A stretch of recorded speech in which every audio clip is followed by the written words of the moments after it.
Graça e paz, povo de Deus, amém? Tem alegria no seu coração? Vou parar só para tirar uma foto, para eles não brigarem comigo depois. Glória a Jesus. Que tema tão precioso que estamos vivendo durante este mês. E eu gostaria de pedir encarecidamente para que os intercessores se posicionassem ao redor da igreja, liderança espiritual, porque nós vamos mexer com o mundo espiritual. Curva sua cabeça. Jesus, eu quero pedir para que o Senhor estabeleça o teu trono hoje aqui. Estabeleça a tua verdade hoje aqui, ó Deus. Não tem a ver comigo, não tem a ver com os pastores, tem a ver com o livro que o Senhor abriu a respeito da IBG. Então faça, Senhor. Faça, Jesus, aquilo que o Senhor já havia determinado desde a eternidade. Abra mesmo o livro, Jesus, dos teus filhos hoje aqui, para que eles possam acessar o sobrenatural que o Senhor já escreveu, desde antes de cada um deles serem formados no ventre de suas mães. Em nome de Jesus. Estabeleça o teu trono. Estabeleça o teu trono. Estabeleça o teu trono. Ninguém irá tomar o teu lugar. Estabeleça o teu trono.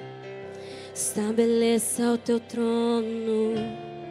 Estabeleça o teu trono. Ninguém irá tomar o teu lugar. Ninguém irá tomar o teu lugar aqui hoje, ó Deus. Ninguém irá tomar o teu lugar aqui hoje, Jesus. O trono é teu, a glória é tua.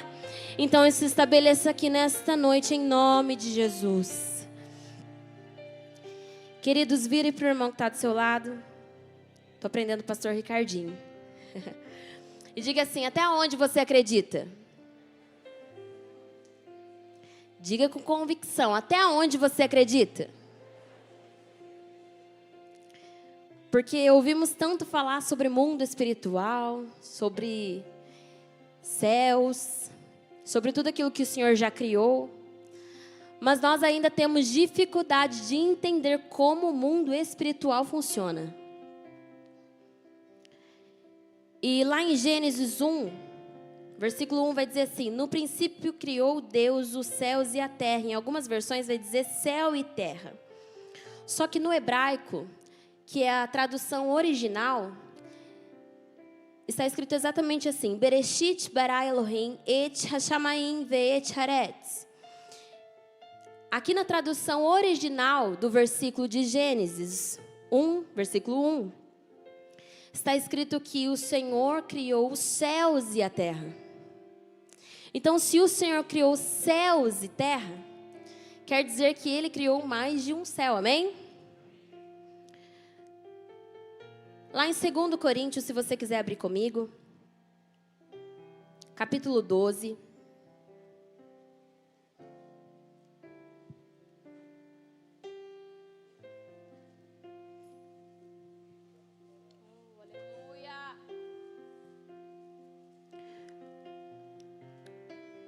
Versículo 1 vai dizer assim: não é conveniente para mim, sem dúvida, gloriar-me. Eu passarei as visões e revelações do Senhor. Conheço um homem em Cristo que há 14 anos, se no corpo, eu não posso dizer, ou se fora do corpo, eu também não posso dizer. Deus o sabe. O tal foi arrebatado até ao terceiro céu. Diga comigo, terceiro céu. E sei que o tal homem, se no corpo, se fora de corpo, eu não posso dizer, Deus o sabe. Foi arrebatado ao paraíso, diga comigo, paraíso. E ouviu palavras indescritíveis, que ao homem não é lícito proferir. Queridos, aqui vai falar a respeito de uma visão que Paulo recebeu do Senhor.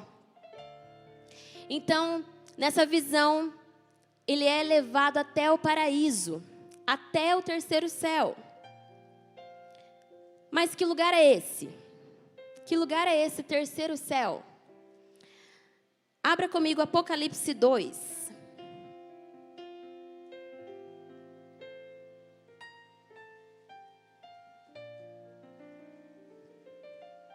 Lá no versículo 7 vai dizer assim, ó: quem tem ouvidos, ouça o que o Espírito diz às igrejas. Ao que vencer, dar-lhe-ei a comer da árvore da vida que está no meio do paraíso de Deus.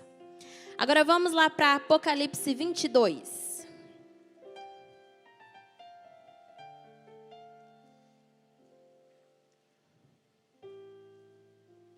Versículo 2 e 3 vai dizer assim: no meio da sua praça e de um e de outro lado do rio, estava a árvore da vida que produz 12 frutos, dando o seu fruto de mês em mês.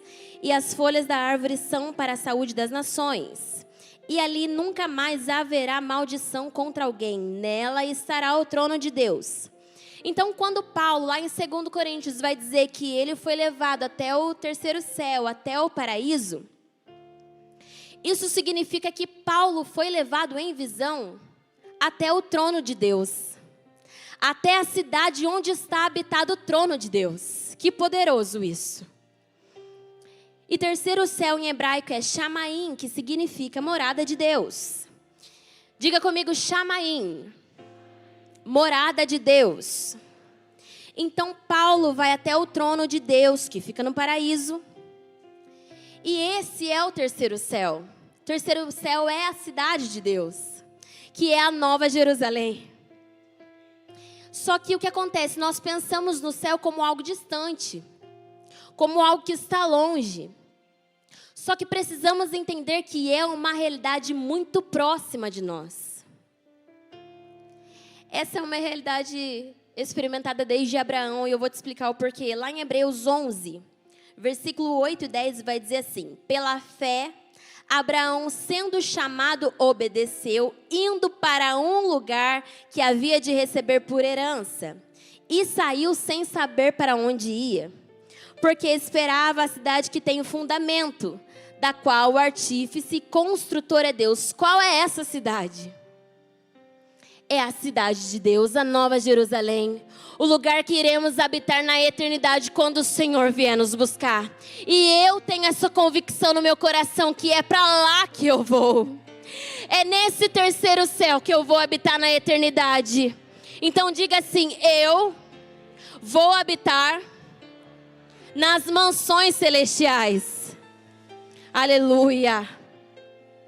E por que eu trouxe todos esses fundamentos?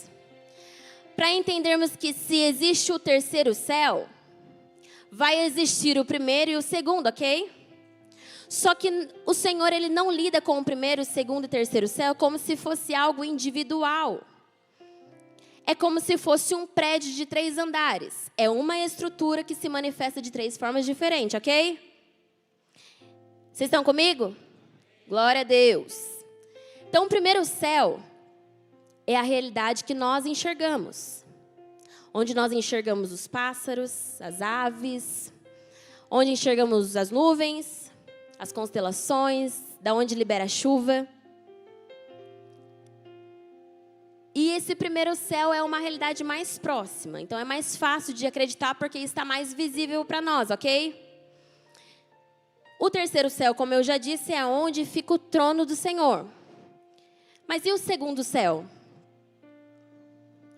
O segundo céu é o céu dos céus, que são as regiões celestiais. E é aqui que eu quero focar com vocês essa mensagem. Abra comigo Efésios 6.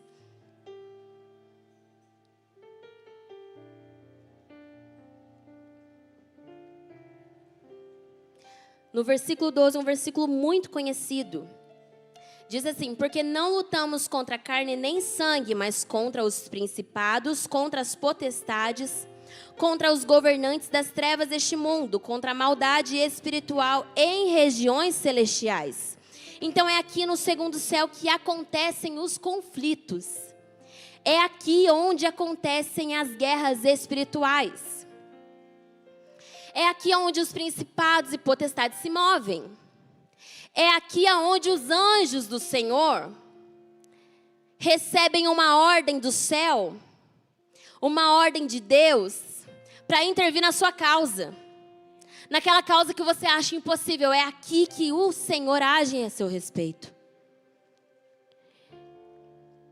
Agora, o que nós precisamos fazer? Nós precisamos identificar qual batalha estamos vivendo. Se carnal ou espiritual. Nós estamos acostumados a dizer, por muitos ensinamentos, muitas culturas, nós estamos acostumados a dizer que é mundo físico e mundo espiritual. Só que o contrário de espiritual não é físico, é carnal. Porque o mundo espiritual, ele não é apenas uma teologia, uma ideia, uma teoria. Ele existe, ele é real, ele é verdadeiro. Lá em Gálatas 5:17 vai dizer assim: porque os desejos da carne se opõem ao do Espírito, e os do Espírito contra os da carne, pois opõem-se um ao outro, a fim de que não consigais fazer o que quereis. Aqui não está falando que os desejos do Espírito se opõem aos do físico, mas da carne. E sabe o que nos impede de entendermos o mundo espiritual? E de identificar como o mundo espiritual governa, age, atua? É a nossa carnalidade. A nossa carnalidade nos impede de acessar o segundo céu. O que acontece é que estamos tão acostumados a viver na escassez de espírito, que não sabemos mais identificar qual a estação que nós estamos vivendo. Se é permissão de Deus ou se é o diabo roubando aquilo que é teu por direito. E sabe por que precisamos identificar qual batalha estamos enfrentando? Porque o primeiro campo que nós acessamos é o discernimento de espírito. Como eu disse, é aqui no segundo céu que nós vamos viver os conflitos espirituais. Em Efésios diz que a nossa luta, Efésios 6, diz que a nossa luta não é contra carne nem sangue, mas contra principados e potestades. Sabe quando você vai orar, não sei se você já teve essa sensação, mas eu muitas vezes já tive. Quando você vai orar, você dobra o joelho para orar e vem aquela sensação de peso. Quem já viveu isso aqui? Uma sensação de que parece que a sua oração não está chegando nem no teto da sua casa. Parece que o Senhor não está nem te ouvindo. Sabe quando você fala assim, eu acho que Deus está longe demais porque Ele nem me responde? Isso prova que todas as vezes que nós ajoelhamos, dobramos os nossos joelhos na beira da nossa cama, nós entramos em conflito, em guerra espiritual.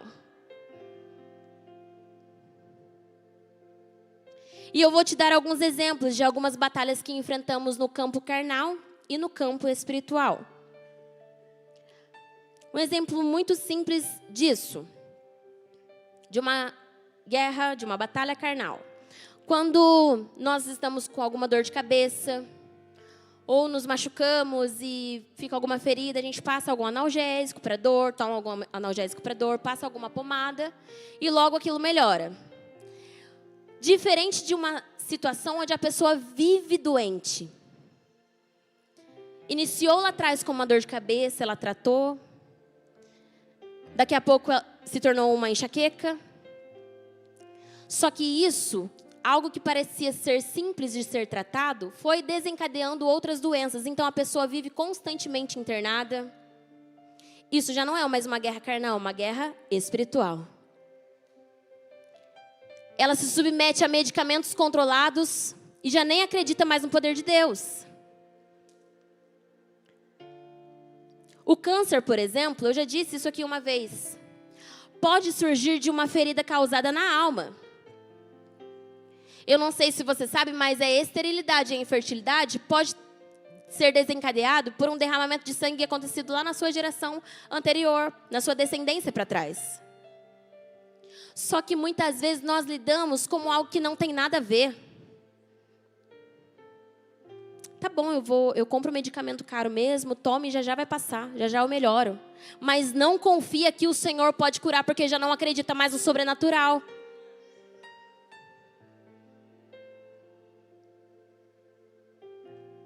Queridos, existem questões espirituais que só podem ser solucionadas com posicionamento espiritual. vai tomar remédio e não vai melhorar. Uma outra situação, quando desejamos avançar, um exemplo na empresa, na nossa profissão, nos nossos estudos.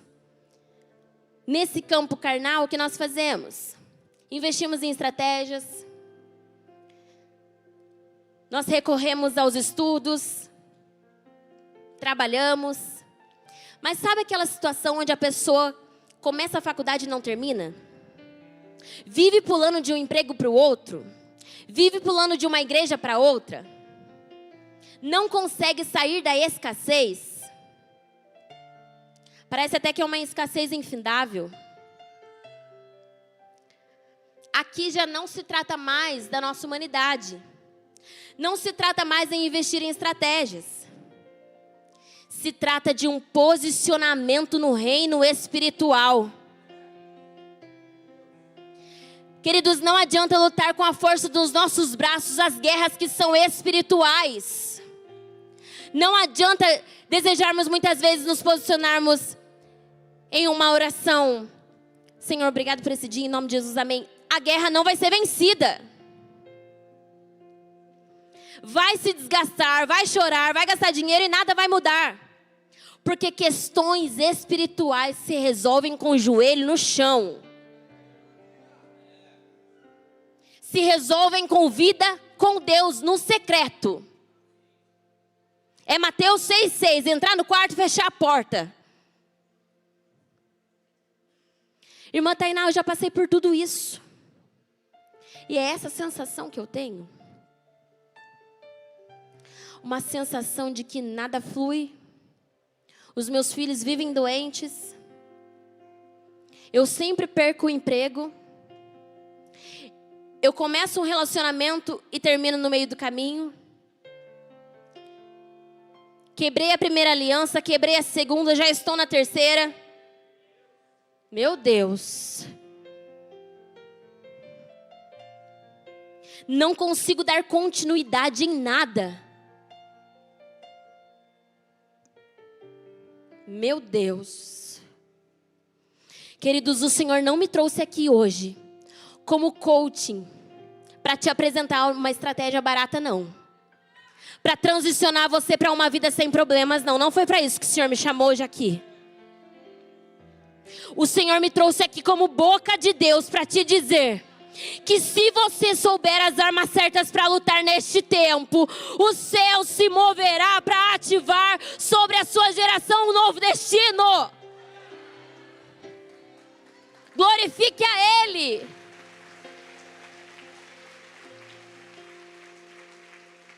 E não pense que foi fácil preparar essa mensagem, não.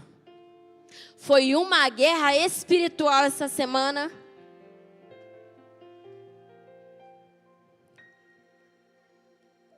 Mas eu preciso me mover em resposta. Independente do deserto que eu estou enfrentando. Independente da estação de escassez que eu estou enfrentando, eu preciso me mover em resposta. Então aqui já entendemos que existe primeiro, segundo e terceiro céu. Já aprendemos também que é aqui no segundo céu que existem as batalhas espirituais. E que precisamos identificar cada uma delas, amém? E o segundo campo que nós acessamos é a oração que destrava destinos. Abra comigo Daniel, capítulo 9.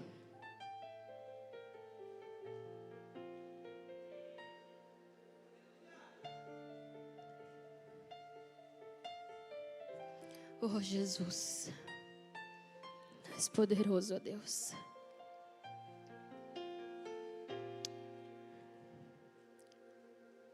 Todos acharam, amém? Daniel 9, versículo 3 vai dizer assim: E coloquei a minha face diante do Senhor Deus para buscá-lo com oração e súplicas, com jejum e vestimentas de pano de saco e cinzas. E eu orei ao Senhor meu Deus e fiz minha confissão e disse: Ó Senhor, o grande e temível Deus, que mantém o pacto e a misericórdia para aqueles que o amam, e para aqueles que guardam os seus mandamentos. Nós pecamos sim, nós cometemos iniquidade sim, e nos portamos impiamente, nos rebelamos, até nos afastamos dos teus preceitos, dos teus juízos. Aqui vai tratar a respeito de Daniel. Quando Daniel se posiciona diante do Senhor para apresentar a causa de um povo. Queridos, Daniel sempre, se você ler todos os capítulos de Daniel, vai falar a respeito da vida que ele tinha com o Senhor. Ele já exercia uma vida com Deus no secreto. Ele já exercia, já tinha uma cultura de oração. Orava 3 vezes ao dia, jejuava. E mesmo quando foi jogado na cova dos leões, ele não cessou de clamar.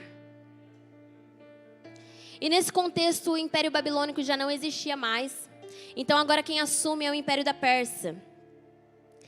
E naquele tempo, o povo de Judá estava agindo com muita desobediência, falta de integridade, falta de caráter e infidelidade ao Senhor. Então Daniel aqui, ele decide se posicionar em clamor e súplicas para que o Senhor pudesse vir liberasse perdão sobre aquele povo. Só que Daniel, ele não se apresenta ao Senhor sem preparo. A Bíblia vai dizer que ele jejuou, vestiu-se de panos de saco e cinzas. Então aqui, é nesse lugar é nesse ambiente que Daniel acessa o segundo céu. Então começam os conflitos. E ele começa a fazer a sua oração. Primeiro reconhecendo o Senhor. Depois confessando os seus pecados. Não era ele que tinha pecado. Mas ele se posicionou na brecha. Então ele tinha que assumir aquela responsabilidade. Ele reconhece a justiça de Deus. E se arrepende. Repita isso comigo. Reconhecer o Senhor. Confessar os pecados. Reconhecer a justiça de Deus. E se arrepender. Aqui Daniel já havia desenvolvido então uma cultura de intimidade e devoção com o Senhor. O grande problema é que nós estamos tão acostumados a comercializar o nosso relacionamento com Deus, que achamos que orar de 10 a 15 minutos é o bastante. Buscar ao Senhor apenas em tempos de aflição, em desânimo, onde há tristeza, onde há dor. E ainda exigimos dele resposta. Exigimos dele a bênção, mas nós não fidelizamos o nosso relacionamento com ele. Ofertamos o nosso pouco tempo de oração exigindo dele recompensa. Ofertamos os nossos dons, mas não expomos o nosso coração. Priorizamos os afazeres, mas banalizamos o secreto. Queridos, batalhas espirituais não se vencem sem preparo. E aqui não se trata do quanto você ora. Se trata de intimidade, intensidade. De uma verdade que você carrega no coração dizendo: aonde eu estiver eu vou estabelecer um ambiente de oração com o Senhor, um ambiente de relacionamento com o Senhor. Aí de repente você está no trânsito, mas está falando com o Senhor porque tem conexão. Foi levar seu filho para a escola, mas está falando com o Senhor porque tem conexão. Está lavando a louça, não está murmurando, porque ali é o seu lugar de origem, aquilo que o Senhor estabeleceu para você, mulher. Então você não murmura, você estabelece um relacionamento com o Senhor, porque tem conexão.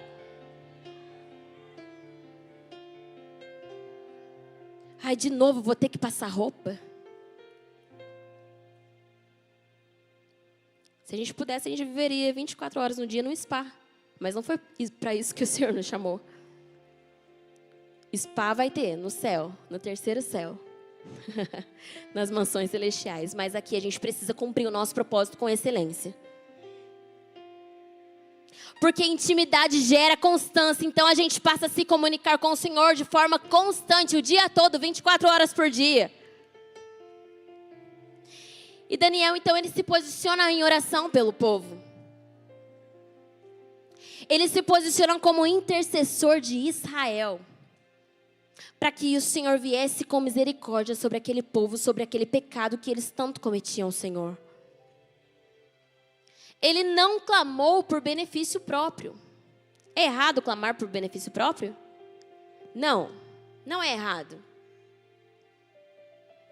Mas quando nos movemos como intercessores, querido, você não tem noção do que acontece. Porque o intercessor, ele tem voz ativa no tribunal dos céus. E sabe o que nós precisamos fazer neste tempo? Nos posicionar em oração, em clamor pela vida dos líderes dessa casa. Pela vida dos pastores dessa casa. Porque todo final de culto tem alguém que vai ali pedir oração. E só Deus sabe como muitas vezes o coração deles está quebrado. Mas eles se suportam para transferir a cura para nós. Precisamos neste tempo nos posicionarmos como intercessores dos nossos pastores. É gastar tempo falando: Jesus, eu quero testemunhar a favor do pastor Marco, da pastora Carla. Jesus, eu quero testemunhar em favor do pastor Jadson, da pastora Alessandra. Porque eles também vivem guerras no secreto. Mas nós olhamos para eles muito bem vestidos e achamos que está tudo bem. E que eles são perfeitos. Não. Eles são fortes e corajosos porque o Senhor posicionou eles nessa posição. Mas nós temos a responsabilidade de assumir o nosso compromisso como intercessor. E hoje eu vou decidir. Eu já faço isso, mas hoje eu decido me posicionar como intercessor. Tem alguém comigo? Eu decido hoje me posicionar como intercessor dos nossos pastores e líderes. Dessa geração de adolescentes e jovens. E é nesse ambiente então que Daniel se posiciona. E aqui começa um conflito, uma batalha espiritual muito intensa. E em toda batalha, tudo aquilo que vamos enfrentar, existem procedimentos legais que nos fazem com que avancemos em oração, amém? E eu vou te dar um exemplo disso. Quando aqui no mundo natural existe uma causa na justiça, existem os procedimentos legais dentro do tribunal. Então, quem se posiciona no tribunal são os juízes, os advogados, o réu. E perante aquela situação, perante aquela sua causa na justiça, se for constatado perante a lei que aquilo que você alegou é verdade, o juiz, diante de todo o procedimento que ele seguiu, ele bate o martelo e te entrega a causa como causa ganha.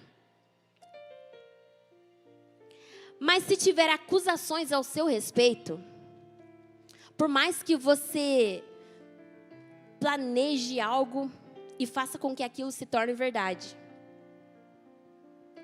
se não for verdade, o juiz ele vai saber. E ele vai dar a causa como causa falida, como causa perdida. Então Daniel sabia que existia um protocolo a ser seguido. Quando ele entra em arrependimento pelo povo, ele entra porque ele sabia que tinha acusação. Então, se ele entrasse em oração só para agradecer ao Senhor, não ia dar conta. Ele não ia vencer a batalha espiritual. Então, ele se posiciona em arrependimento por um pecado que ele não havia cometido, mas o povo sim. Lá em 1 João 2:1 vai dizer assim, ó: e se alguém pecar, temos um advogado junto ao Pai. E se alguém pecar, temos um advogado junto ao Pai, Jesus Cristo justo. Jesus Cristo, Ele é o nosso advogado. É Ele quem advoga pela nossa causa, queridos. Por isso Daniel se posicionou em arrependimento pelo povo. Porque além dele saber que só o arrependimento poderia fazer com que ele avançasse naquela batalha espiritual, ele também sabia que diante do trono existia um justo juiz. A grande questão é que queremos resposta, queremos que os céus se movam, mas ainda temos dificuldade de nos arrependermos. É por isso que se ouve falar tanto disso nesses últimos tempos: arrependimento, arrependimento, arrependimento. E para quem não sabe, para quem não assistiu, ou para quem já assistiu, a live da pastora Carla, nos 3 primeiros dias do mês, ela falou sobre o tempo que nós estamos vivendo diante do calendário judaico. Nós estamos vivendo o tempo de Elu. É quando o rei, ele sai do palácio, sai do trono e vai até o povo ouvir as súplicas. Eu não sei se você está entendendo. O rei está se movendo para ouvir as suas súplicas. O rei está se movendo para agir na causa impossível. Então, neste tempo no calendário judaico, até mais ou menos ali o dia 22 de setembro, que antecede o ano novo judaico, que é o Rosh Hashanah, nesse tempo, precisamos nos mover em arrependimento, porque aí o Senhor está aqui, ó. Você está de joelho e o Senhor está aqui, ó. Pode falar que eu estou ouvindo.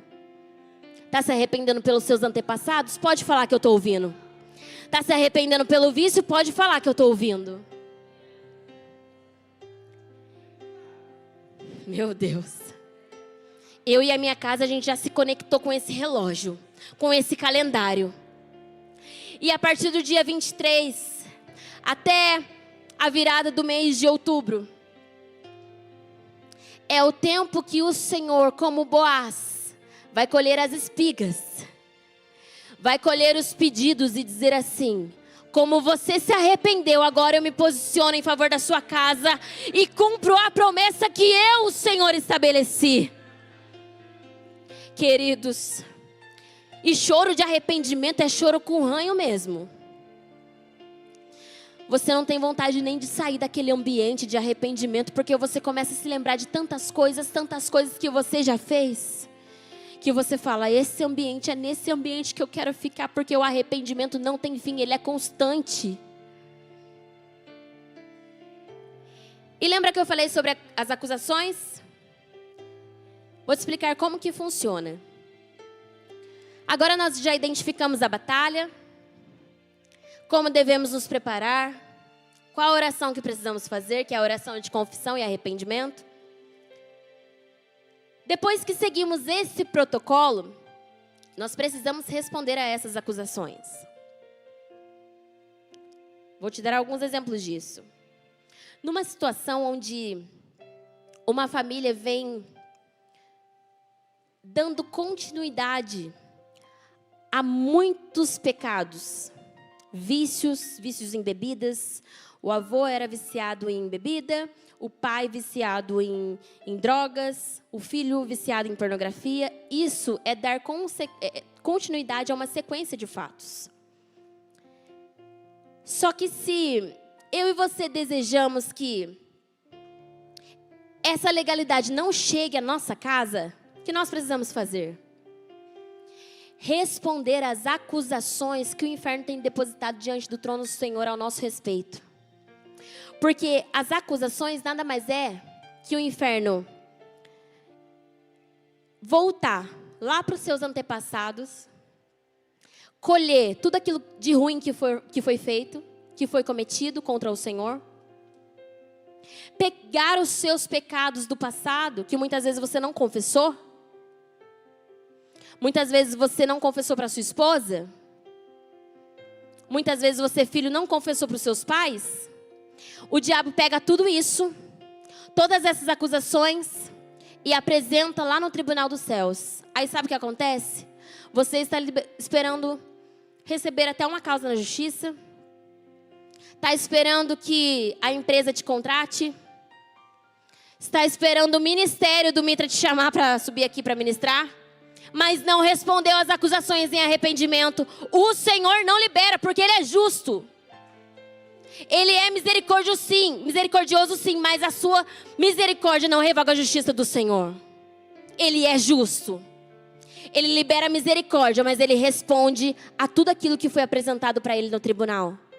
Por isso precisamos dizer: Senhor, eu sei que o meu pai ofertou no altar dos vícios. Eu sei que os meus antepassados abriram essa porta, confissão. Mas eu, como intercessor do meu lar, eu, como intercessor da minha casa, me coloco como testemunho em favor da minha geração e me arrependo pelo vício e por todo o dinheiro ofertado em qualquer altar que tenha sido contra o altar do Senhor. Arrependimento é criar um ambiente de oração onde você vai se arrepender por coisas que não foi você que cometeu. É oração de confissão, arrependimento, mas também é posicionamento contra as acusações. E eu não sei qual batalha você está enfrentando. Se é a perda do filho para as drogas, se é a escassez financeira, se é a maldição que tem vindo lá dos seus antepassados, mas eu quero te dizer que se você se preparar e se posicionar nesse ambiente, em favor da tua casa, em favor dos teus filhos, do teu esposo, o Senhor se levantará do trono em seu favor. E o terceiro campo que nós acessamos é o campo do nível de revelação. Repita comigo: o nível de revelação aumenta quando o nível de guerra aumenta. Fale com convicção. O nível de revelação aumenta quando o nível de guerra aumenta. Meu Deus. Dentro dessa batalha que Daniel estava enfrentando, ele recebeu do Senhor muitas visões e revelações. O próprio anjo do Senhor foi até Daniel para levar essas revelações. Porque os anjos do Senhor, eles foram criados como mensageiros e guerreiros sobre a nossa casa, amém? Vocês creem nisso? Por isso que nós aqui na IBG temos a cultura de clamar para que os anjos do Senhor se estabeleçam nos 4 cantos da igreja.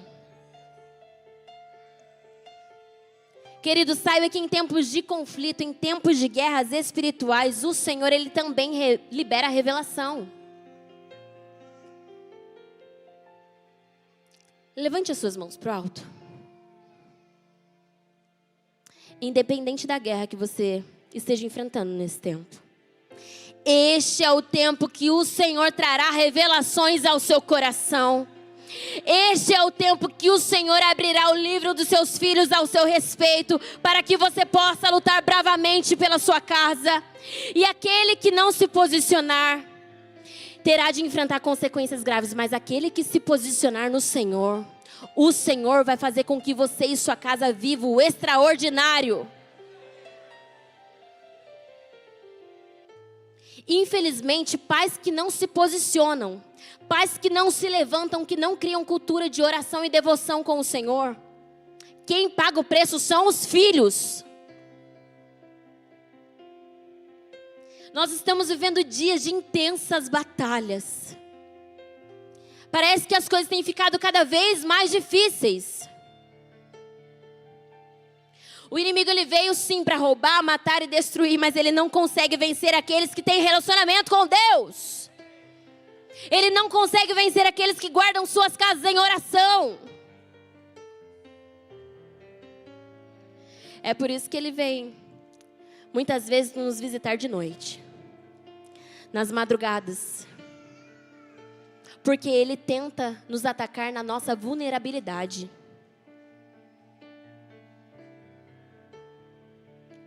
Ou você acha que a gente aqui nunca sentiu medo? Ou você acha que nós nunca enfrentamos batalhas nas madrugadas? Ou você acha que quando na fase imatura nós nos escondemos até debaixo da coberta para não ver o que estava acontecendo fora? Com medo, como se aquilo fosse nos proteger de algo. Porque na imaturidade, nós não sabemos como lutar uma batalha. Por isso nos escondemos.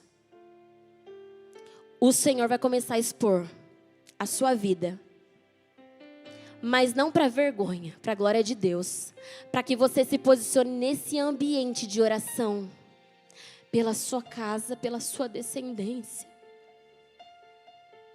Ele vai começar a te dar sonhos, te alertando do que virá. Mas se você se posicionar, querido, se você se posicionar nesse tempo, você não tem noção do que a sua casa vai viver. Pode a economia do país estar fora de controle, a sua não vai estar. Pode o seu pai ter falido na empresa, você não vai falir.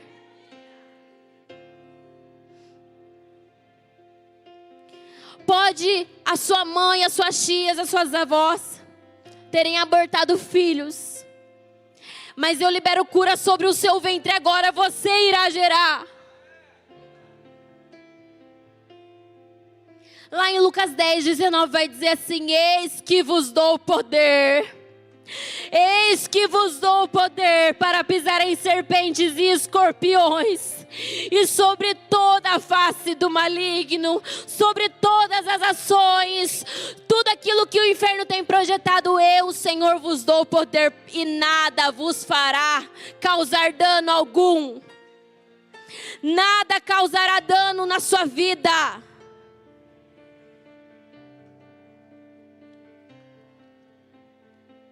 Podem se colocar de pé.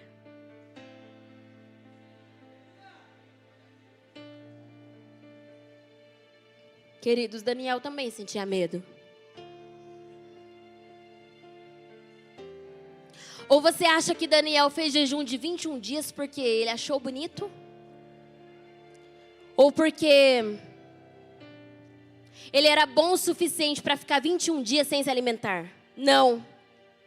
Ele jejuou porque ele sabia que havia um príncipe das trevas resistente durante 21 dias, tentando impedir que a sua oração chegasse ao tribunal dos anjos, ao tribunal dos céus. Então, durante esse tempo, houve uma batalha onde os anjos do Senhor teve que guerrear em favor da oração e das súplicas de Daniel. É isso que o inferno faz. Ele tenta impedir que a nossa oração chegue ao trono do Senhor, paralisando o propósito que o Senhor estabeleceu para que nós cumpríssemos aqui na terra.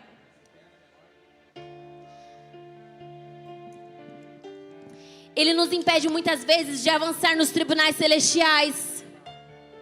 E é por isso que existem tantos conflitos quando oramos. É por isso que precisamos neste tempo nos mover em arrependimento pela quebra da aliança dos nossos pais, em arrependimento por darmos continuidade à iniquidade dos nossos antepassados, arrependimento pelas portas, pela legalidade aberta na vida dos nossos filhos. Existe um testemunho de um pastor que ele disse que numa madrugada um casal ligou para ele e disse assim, chorando, o casal dizia no telefone: pastor, eu preciso que o senhor venha até a minha casa orar pelo meu filho, porque faz 2 dias que ele não dorme. E ele está até manifestando. E quando o pastor vai até aquela casa para socorrer aquela família, ele começa a orar na casa, ora pelo casal, e quando ele chega no quarto do filho, o filho tinha por volta de 7, 8 anos. O filho está preso na rede da janela porque ele tentou se jogar. E o pastor clamando e clamando, e aquele menino endemoniando, dizendo: o Homem-Aranha me chamou para brincar. E ele pedindo para que o Senhor desse discernimento para ele da onde estava a iniquidade, da onde estava a legalidade. E o Senhor falou para ele: levante o colchão. Quando ele levanta aquele colchão, o pastor, ele se depara com um gibi do Homem-Aranha, escrito: o herói da noite. Quando ele olha na janela, o demônio estava vestido de Homem-Aranha, chamando o filho para brincar. aquele menino iria se suicidar. Ele ganhou aquele gibi, sabe aonde? Numa festa de aniversário de criança. O problema deste tempo é que nós normalizamos aquilo que não é normal. Cuidado com os portais que estão sendo abertos na sua casa. Meu Deus. Entra num filme, entra num desenho. Daqui a pouco o seu lar está sendo destruído. O seu filho está tendo síndrome do pânico, não consegue dormir, está endemoniando e você não sabe de onde veio. Existem guerras que precisamos vencer na mente, sim. Outras que precisamos vencer nas emoções, sim, nos sentimentos, sim. Mas existem guerras que precisamos vencer em campo espiritual. Guerras que precisamos vencer no espírito. Deixa eu declarar sobre a sua vida. Nesta hora, os anjos do Senhor recebem uma ordem do céu a seu respeito. E eu quero declarar que a sua casa viverá um tempo não mais de escassez, mas de abundância. Não mais de dor, mas de alegria. No ministério, na saúde, nas finanças. E o diabo não irá mais tocar na vida dos teus filhos. Ele não irá roubar aquilo que é teu por direito. Queridos, o Senhor não nos chamou para vivermos no deserto da escassez. Ainda que passemos por desafios e adversidades, esse não é o nosso fim. Existe algo precioso preparado pelo Senhor sobre a nossa casa. Só que para que a gente acesse este tempo, para que a gente toque a promessa, nós precisamos nos posicionar. Devolver o trono para o Senhor. Devolver o trono do nosso lar ao Senhor e limpar a casa. Tirar tudo que não é dele. Estabeleça o teu trono.